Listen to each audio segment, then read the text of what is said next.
BJP నేత ఇంటి ముందు రోహింగ్యాలు రెక్కి నిర్వహించారు. గత కొన్ని రోజులుగా బీజేపీ నేత అందెల శ్రీరాములు రంగారెడ్డి జిల్లా మహేశ్వరం నియోజకవర్గానికి సంబంధించిన ఇన్ఛార్జిన ఇది ప్రతి ఒక్కరికి తెలిసిందే. అయితే ఈయన ఇంటి ముందు రెక్కి నిర్వహించారు కొంతమంది రోహింగ్యాలు.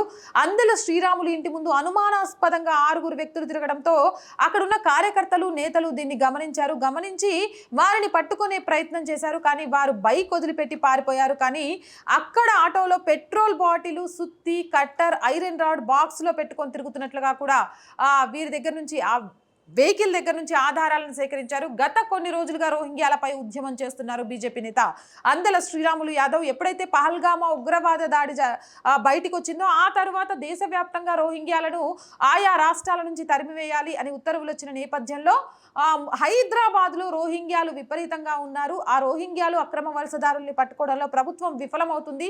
వీళ్ళ వల్ల దేశ భద్రతకు ముప్పు అవుతుంది. దేశంలో ఎక్కడ ఏ ఉగ్రవాద కనుగొన్నా కూడా వాటి మూలాలు ఎంతో కొంత హైదరాబాద్ నుంచి కనిపిస్తున్నాయి. కాబట్టి వీళ్ళ మీద కఠిన చర్యలు తీసుకోవాలి అంటూ ఒక ఉద్యమం చేస్తున్నారు బీజేపీ నేత అందెల శ్రీరాములు యాదవ్. ఈ నేపథ్యంలో అందెల శ్రీరాములు యాదవ్ కు ప్రాణహాని ఉందని బీజేపీ నేతలు గతం నుంచి ఆందోళన వ్యక్తం చేస్తూనే ఉన్నారు. బీజేపీ నేతలు పట్టుకోవడానికి ప్రయత్నించినా కూడా ఎవరైతే రిక్కి నిర్వహించారో 6 రోహింగ్యాలుగా అనుమానిస్తున్నారో వాళ్ళు బండి వదిలి పారిపోయినట్టుగా కూడా తెలుస్తున్నారు.